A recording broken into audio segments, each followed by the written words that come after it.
Hello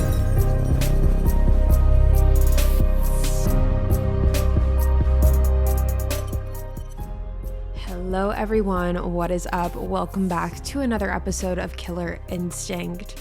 If you're new here, hi, my name is Savannah and I am your host of Killer Instinct. Before we get started, make sure you go ahead and hit that subscribe button, that way you never miss an episode. We post weekly every Wednesday on the podcast, as well as upload the video version onto YouTube on Wednesdays as well, and you are not going to want to miss it. Now, for today's case, today we are uncovering a case that is actually currently ongoing. The trial for this case is still active as we speak, and I'm sure that some of you have either heard about this case or are following this case as it's been unveiling itself within the past few weeks. Now, I do want to say I am recording this episode on September 17th of 2023, so that is where I am at on being up to date on the trial information. However, for continual updates, you can go follow along the Killer Instinct podcast Instagram, because I will be giving updates as they come within the next few days and weeks as well. Now, this case is a pure tragedy. It's horrific, and I'm very interested to see where you stand on it, and I'm eager to know what your thoughts are. So with that being said, let's jump right on into it today. Now, as you can tell by the title, today we are talking about the horrific murder of Brenda Powell. Brenda Powell was born on March 19th, 1969 in Salem, Ohio. She graduated from the University of Akron, which is in Ohio as well, and she graduated with a child life specialist degree and went on to work at the Akron Children's Hospital for 28 years, where she worked as a child life specialist in the hospital's Center for Childhood Cancer and Blood Disorders. While Brenda was working at the hospital, she founded the Oncology Teen Program and planned activities for families to help them celebrate each step of success along their journeys. Brenda is described as someone who was devoted to her friends and her family. She met her husband Steve in 1995, and the two of them were married 1 year later in November of 1996. Steve and Brenda had 2 children together. They had their daughter Sydney, who was the eldest, and then they went on to have their son Andrew as well, and they continued to raise their kids in Akron, Ohio. Now, for this case, we are really going to be focusing on one of Brenda's children, and that would be Sydney Powell.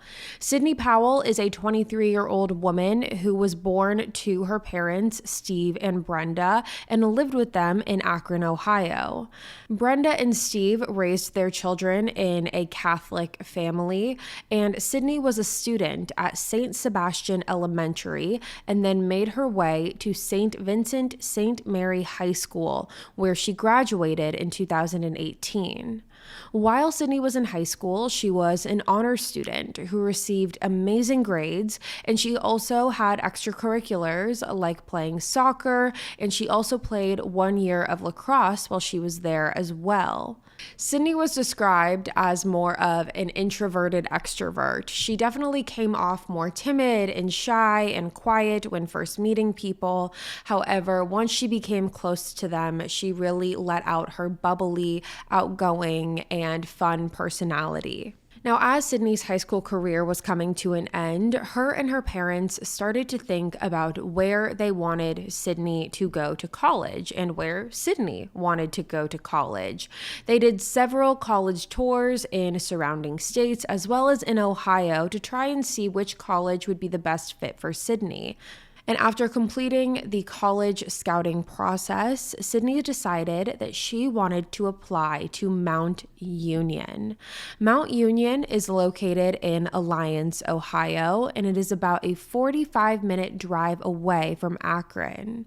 Sydney liked the fact that Mount Union was a relatively smaller school and close to home, and she actually got a scholarship to Mount Union as well, which gave her family a cut on tuition. tuition. Sydney was known to be an excellent student. She had amazing grades all through high school, and it was through her grades that she was able to land this scholarship. And the idea of being close to home was also endearing for Sydney as well. She liked the fact that with being 45 minutes away, it seemed like she was far enough from her family where she felt like she could have independence and she could have her own life, and she felt a new sense of maturity. But she also liked the comfort of knowing that her family was close enough where if she wanted to, or if she felt homesick, or if she ever needed something, her family was just a short drive away. It was important to Sydney to remain close to her parents because her and her family were incredibly, incredibly close. She especially had a very close relationship with Brenda. Everyone who knew Brenda and Sydney said that they were the best of friends. They were always texting each other, sending each other pictures or memes or just funny jokes here and there. They were always checking in on each other, and they just had a very tight-knit relationship. So it was a very easy choice at the end of the day when Sydney decided on Mount Union. It really checked all of her boxes. And everyone in the family was incredibly happy for Sydney as well. Everyone was excited for this new chapter that she was about to embark on, and were happy to support her every step of the way. So Sydney started college in the fall of 2018. That is when she was a freshman at Mount Union. She was living on campus in the dorms with actually her best friend from high school. Her best friend, Lauren, was her roommate, and Lauren and Sydney had known each other for years and years and years. So it was a very easy decision when they decided that they wanted to live together on campus. Depending on what the layout of your college campus looks like and what your residence halls looks like and what your dorms look like, some dorms are just single dorms and you have your two roommates in those dorms, or some dorms have your dorms, your Jack and Jill bathroom, and your suite mates. That is how mine was when I was at college. However, I know some people's are a little different. However, Sydney had her roommate as well as her suite mates. Sydney was incredibly excited to embrace everything that Mount Union had to offer. She was excited to join a sorority, which she did. She was excited to make new friends, which she also did. She kept in touch with her parents while she was gone as well, letting them know about all of the fun activities she was partaking in and how great of a time she was having. Even though Sydney was only 45 minutes away from home, she really didn't spend a lot of time going home. In fact, the only time she would ever really go home to see her family were on those mandatory breaks when students would go home for fall break, winter break, Thanksgiving break. That is when she would be going home. But she enjoyed school so much that she wasn't leaving on a random weekend just to go visit her parents. She really was having an amazing time. What if your partner developed 21 new identities, or you discovered that your friend who helped you through your darkest times was actually a conniving con artist? Or what if you began seeing demons everywhere inhabiting people, including your son? What would you do? From Wondery, This Is Actually Happening is a podcast that brings you extraordinary true stories of life-changing events told by the people who lived them. In their newest season, you'll hear even more intimate first-person accounts of how regular people have overcome remarkable circumstances. From the man who went to jail for 17 years for accidentally shooting the person who tried to save his life, to one of the close friends of an infamous scam artist named Amanda Riley. These haunting accounts sound like Hollywood movies, but I assure you, this is actually happening. Follow This Is Actually Happening on the Wondery app or wherever you get your podcasts. And you can listen to This Is Actually Happening ad-free on Wondery Plus. When Sydney returned home for the summer of 2019, she got a job working for the Little League baseball team in Akron called the Akron Rubber Ducks. After her summer spending it working and hanging out with Lauren and her family, she returned back for her sophomore year in 2019. And as usual, she went through her semester and then went home for Christmas break in the winter of 2019. And then once winter break was over, Sydney packed up her things and moved back to school in January of 2020. Now, something that was pretty unique about Mount Union, and I'm not sure if other colleges are similar in this, if they do the same thing or if they don't, but Mount Union has a parent-student portal. Their parents are able to see their students' grades. They're also able to pay tuition. There's multiple different things that are happening in this portal. But again, the grades section of this portal is only accessed if the student gives permission to the parents. Because at this point, the students that are attending Mount Union are almost always 18 years old. They're legally adults. And because of that, there are certain privacy laws in place that prevent Mount Union from being able to, send out a report card or something of that nature. The students do have their privacy when it comes to their grades. But for Sydney was always an amazing student. In high school, she was on the honor roll. She was always a fantastic student, and her parents never had to worry about her grades. That was one thing that they never had to worry about. Sydney was always consistent when it came to her grades, and she was always excelling in everything that she did. However, in the early months of 2020, so January, February, Steve, Sydney's father, had tried multiple times to get access into this portal. Steve was trying to gain access for no other reason other than paying the tuition. He wanted to pay his daughter's tuition. He wanted to see how much he owed. He wanted to see how he was going to wire the money to Mount Union. However, every time he tried to log into the portal kicked him out every time. So he was unable to log in. Steve then reached out to Sydney and told her what was going on and asked if she knew why the portal wasn't allowing him to log in. Now, according to Sydney, she told her dad not to worry, and this was simply just a technical error. It was an error on the school's side, and that she was going to ask the school about what was happening and get everything sorted out.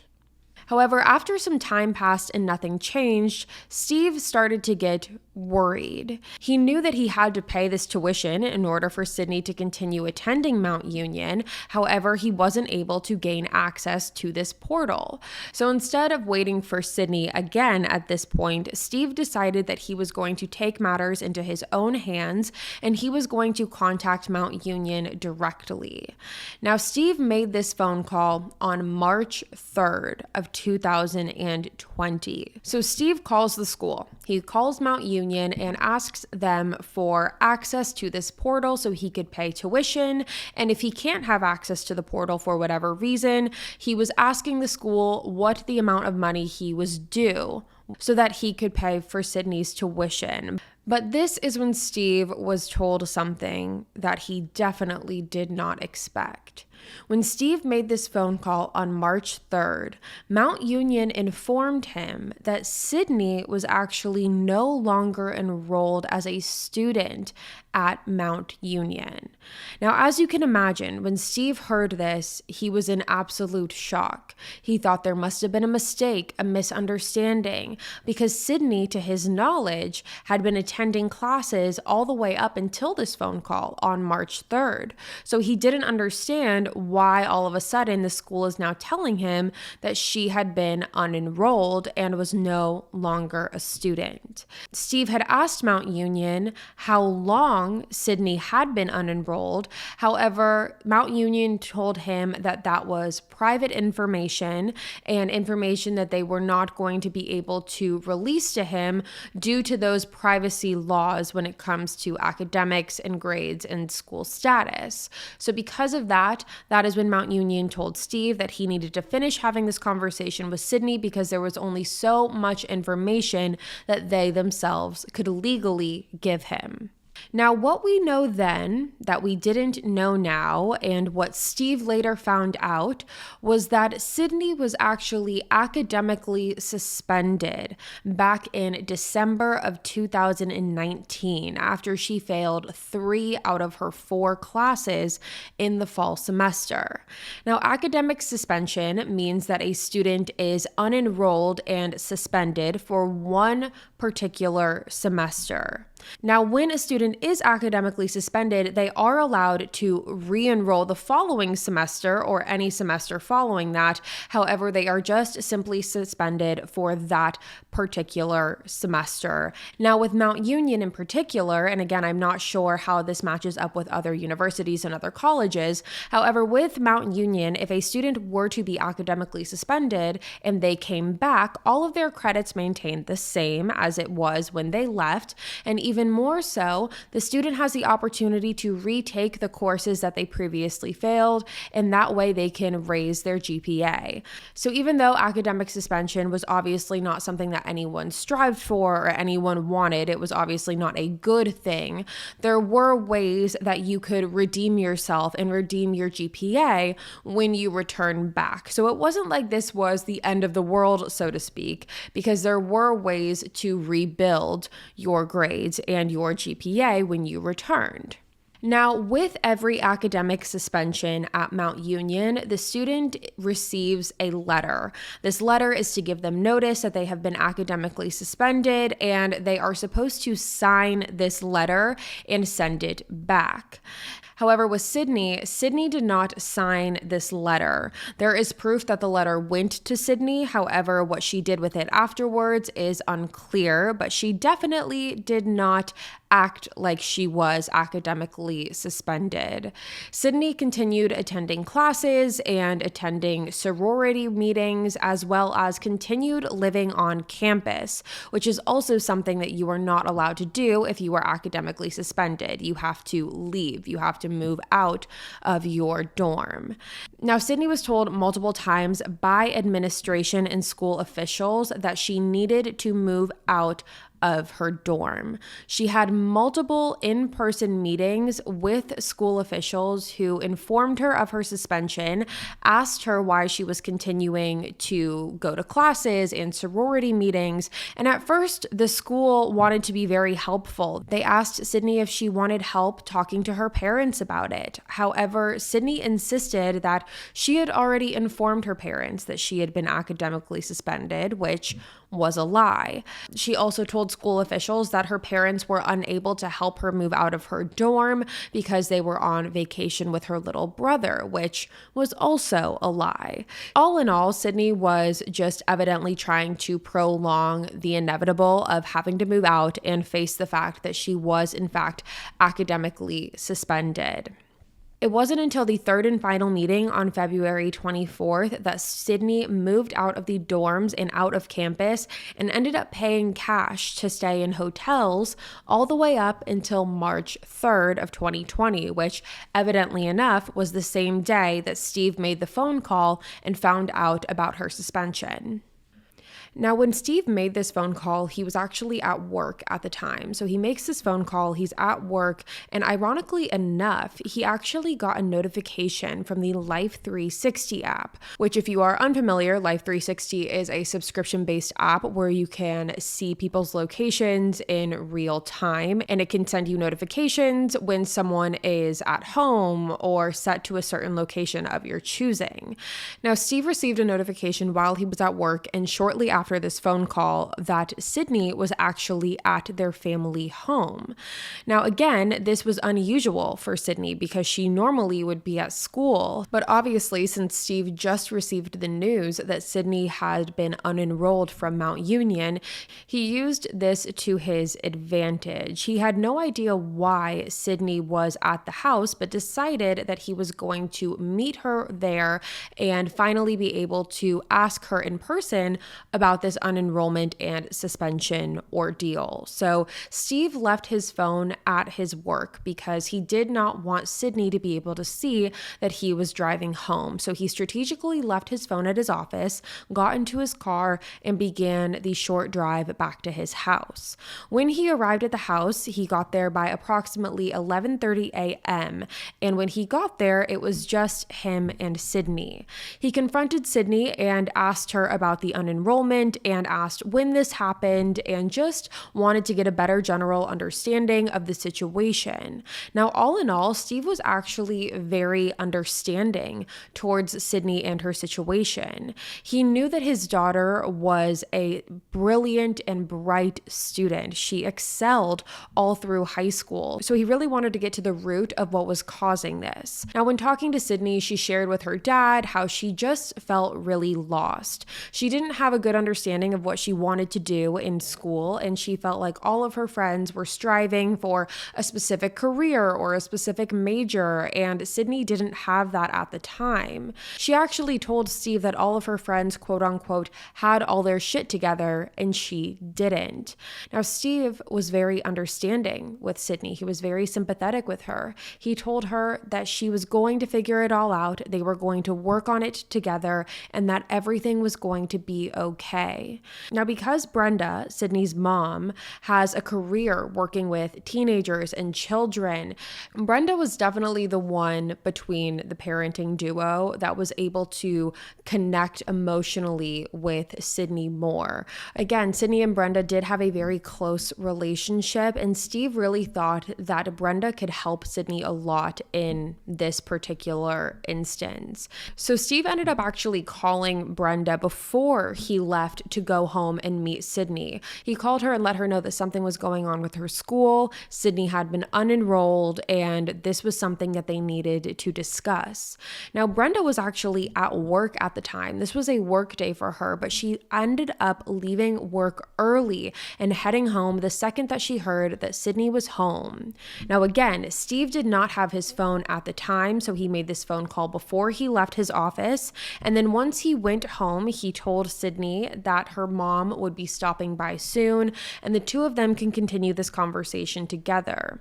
So Steve left the house to go back to work while Brenda was driving over to the house to meet with Sydney. Once Brenda was pulling up into the driveway, she called Steve, who was already back at the office, to let him know that she was pulling into the driveway and was going in to speak with Sydney. Now, that phone call happened at approximately 12:15 p.m. At 12:36 p.m., Brenda texted Steve, letting him know that she was waiting on the Mount Union Student Relations Department to call her back.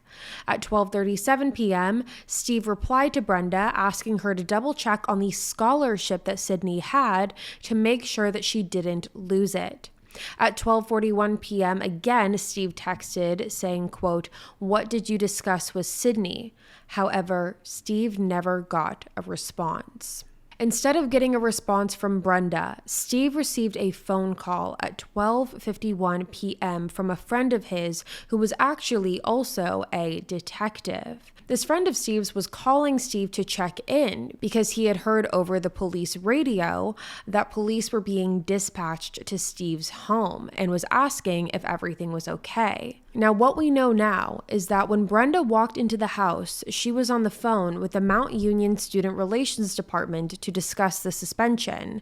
However, while she was on the phone, the Student Relations Department began to hear screaming and loud thuds in what they believe sounded like an attack.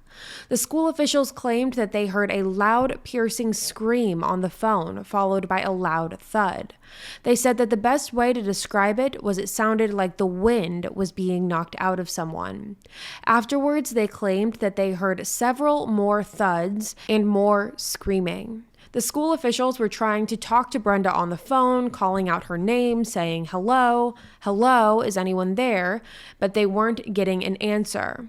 The school officials actually ended up telling Brenda while they were on the phone with her that if she did not respond to them and if she did not say that she was okay, they were going to call the police and send the police to Brenda's home.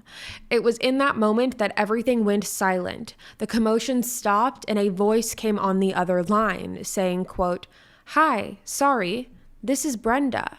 But the school officials knew very quickly that the woman that just answered them on the phone was not Brenda anymore. But in fact, it was a voice that they did recognize. They knew that the woman on the other end of the line was Sydney Powell, impersonating her mother. Now, at this point, the school officials were already in communication with the Akron Police Department and had them dispatched over to the Powell household to do a welfare check. When Sydney answered the phone trying to be her mom, the school officials actually called her out for it. They told her that they didn't believe that this was actually Brenda, and before they could say anything else, Sydney hung up the phone. Now, after Steve got a phone call from this detective who was a friend of his who informed him that police were going to his house, he called Brenda and Sydney multiple times. However, he only got an answer from one of them. When Sydney answered the phone for Steve, she began hysterically crying and told her dad that there had been a break-in at the house. Now, when police arrived at the scene, they walked up to the rear of the home. That is when they saw a broken window with glass and blood everywhere. When walking into the house, they saw that Sydney had blood all over her hands and she was hysterical. She was screaming, she was crying, and she was claiming that someone had broken into the home. According to Sydney, when she and her mother were having a conversation after Brenda had come home to speak with her, an assailant walked into the house and forced Sydney to leave. And according to Sydney, Brenda told her to follow instructions and to leave the house to get help.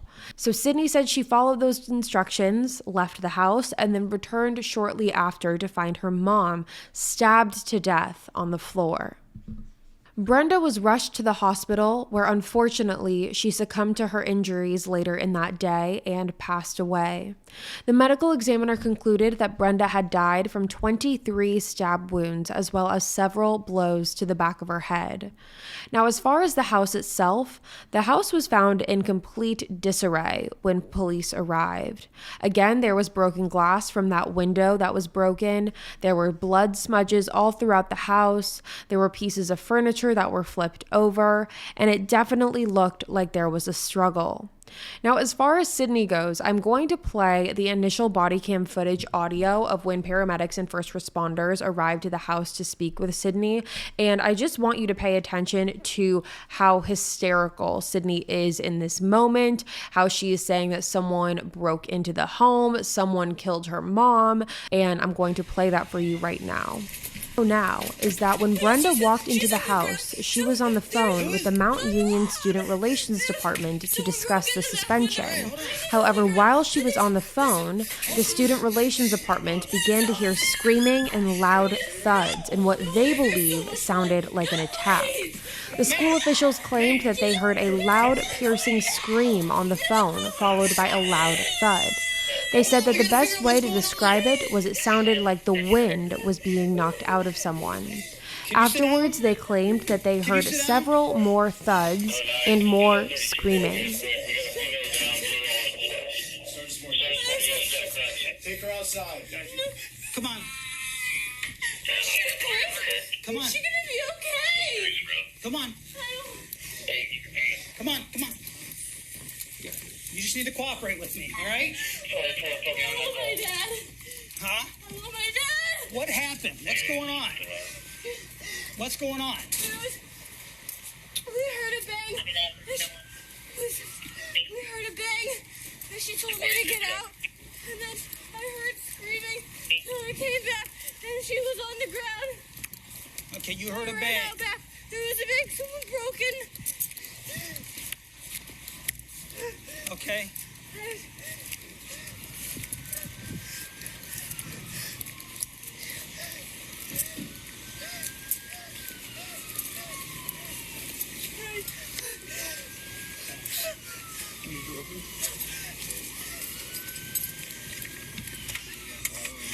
What is your name? Sydney?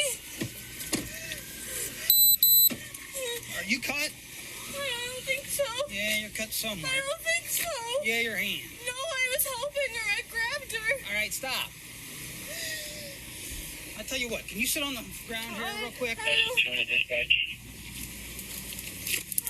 Come on. Come You on. said the ground. Yeah, you're fine right there. No. You're fine right there.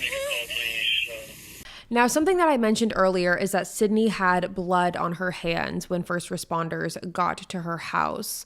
And police definitely thought that this was very strange from the very beginning. They didn't understand why, if Sydney wasn't involved in the attack and she simply just left the house and came back, would she have cuts on her hands? It wasn't just blood or, blood spatter from what she claimed. This is what Sydney said. She claimed that she touched her mom when she got into the house, and that is why the blood was on her hands. But these were more cuts. These were scrapes. These were scratches. And it was through these cuts, as well as finding out that the window in the house was actually broken from the inside, police believe that this was done to set the stage of a break-in, not because of an actual break-in. Police had a very hard time believing Sydney's intruder story from the very beginning. Not only was there no physical evidence of an intruder, however, police had a hard time believing that Sydney would see her mom with an assailant, run out, stand in the driveway for several moments, and come back. It just didn't make a whole lot of sense. And again, it wasn't like Sydney ran to the neighbor's house or tried to call 911. Why didn't she try and go and get help? There was just a lot of missing pieces in this story that Sydney made up, and police started to realize fairly quickly that this intruder story was nothing but a story. Police's theory that the intruder story was in fact fake was also confirmed and solidified when speaking to Mount Union, who was on the phone with Brenda at the time of the attack. They explained to police everything that happened in that phone call, including who they believed to be Sydney answering the phone and impersonating her mother. Now, it was through their investigation that police were able to paint a timeline on March 3rd, the day of Brenda's death. This timeline includes Steve, Sydney's dad, trying to pay the tuition for Sydney. However, he wasn't able to get access to the portal, which is when he contacted the school and was told that Sydney was on academic suspension. They then learned that Sydney had been staying in hotels the past few days and paying for those hotels in cash, but went home on the day of March 3rd. They learned that Steve went home to talk to his daughter and then left when Brenda said that she would be coming home to speak with Sydney, and then a fight ensued between Sydney and Brenda while Mount Union was on the phone, and Brenda died shortly afterwards. Now, police ended up getting a hold of Sydney's cell phone and wanted to look at the content in it. Now, when doing so, they discovered texts between Sydney and her mom, and a lot of those texts, sadly enough, definitely just seemed like a very normal and loving mother-daughter relationship. Like I mentioned in the beginning, they would send each other memes and jokes and funny texts, talking with each other every day. They looked like any other text between a mother and daughter who had a very loving relationship. However, police were able to see through these texts that Sydney was definitely lying to her parents and to her mom about her status in school, because she would talk to her mom about her classes and play it off like she was still a student. It was clear that Brenda did have some apprehensions and suspicions about Sydney's status in school. She texted Sydney on February 25th saying, quote, "Why do I always feel like you're scamming me? Just remember, you need good grades to keep your scholarship." And Sydney replied with, "Yes, I know. My grades are good. Thank you very much." End quote. Now, it wasn't until April 6th, so a little over a month after the murder, that Sydney was officially arrested for murder, felonious assault, and tampering with evidence. She was actually released shortly later on April 17th of 2020 on a $25,000 bail and is currently living with her maternal grandparents, which I know sounds crazy, but she is. Now, Sydney has pled not guilty in this trial by reason of insanity. And things get tricky in this case because both Steve, Sydney's father, as well as Brenda's parents, the people that Sydney is living with, have come forward and said that they do not want Sydney charged for this. During the pretrial, Steve said, quote, "I don't know why we're doing this. This isn't what anyone wants here. I don't know know how she can handle it. I don't know how I can handle it. I'm trying to keep my family together, end quote.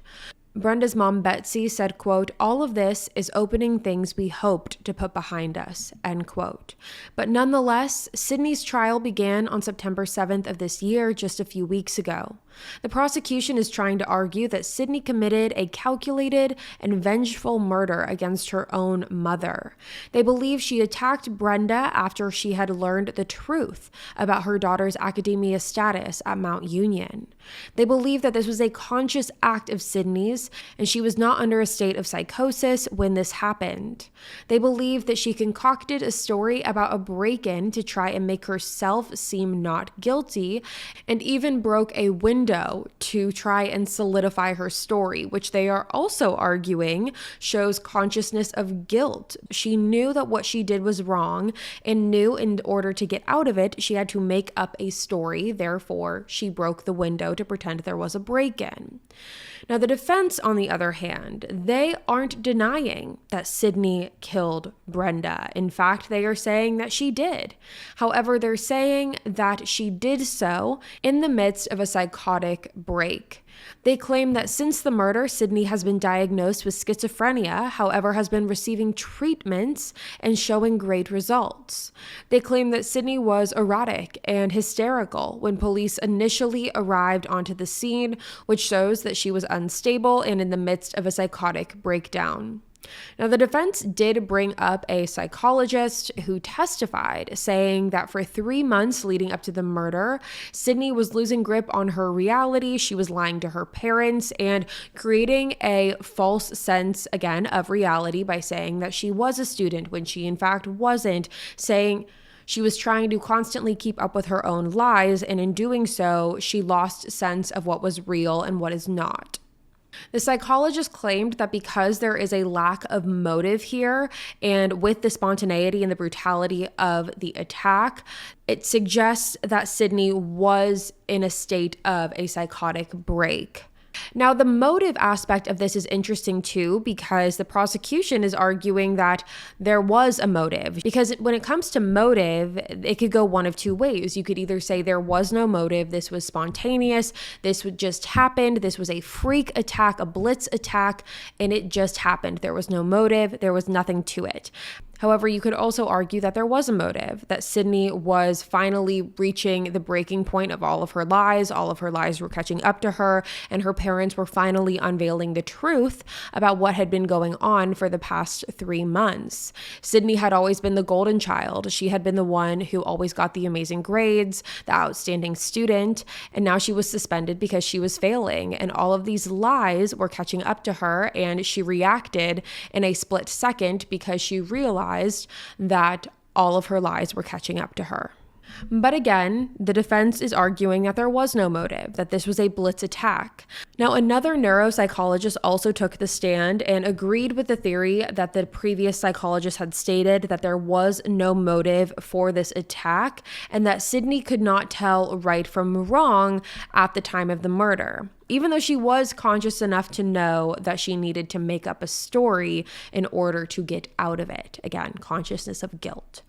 Now, Steve took the stand to testify for his daughter, and he claimed that before the murder, Sydney was not known to have any struggles with her mental health. She never visited a therapist and was never someone who was known to be violent.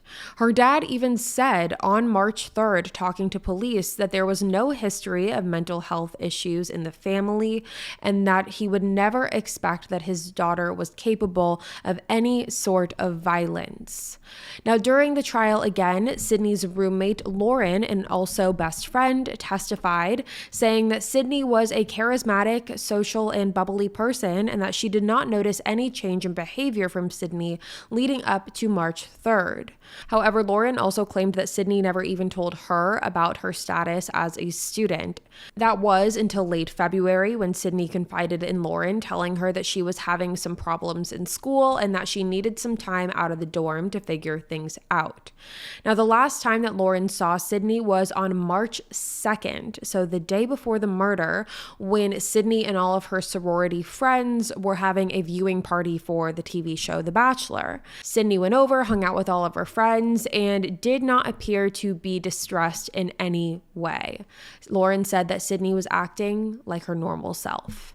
So that is where we are in this trial. Throughout the trial, Sydney has been seen sitting in the courtroom, sobbing, listening to everyone testify. She has been very emotional all throughout the trial. So emotional that on September 14th, she asked the judge if she could be excused from the courtroom, which he allowed. Now, again, the whole argument in this case is whether or not Sydney is fit for trial, whether the whole insanity plea holds up. And that is why I wanted to bring this case to you guys today to hear what your thoughts on it are. I have my thoughts, and I'm very interested to hear yours as well. But this is definitely going to be a case that I'm going to continue following. I'm going to keep you guys updated as we continue on in the trial. And all in all, like I mentioned in the beginning, this is just truly a horrific and tragic case. It was one that was very preventable regardless of anything. It seemed like Sydney came from loving parents, a loving home, and parents that were willing to support her through a troubled time and try and help her figure it out along the way. And sadly, it had to end like this. And that is very unfortunate for everyone involved. So let me know what you guys think about this one. Let me know in the comments. Do you believe that Sydney should get off on the insanity plea? Do you believe that she should not and that she should serve actual jail time for this? I'm very interested to hear what you have to say about it. Let me know all your thoughts about it in the comments below. But with that being said, you guys, that is all for me today. Thank you so much for tuning in to another episode of Killer Instinct.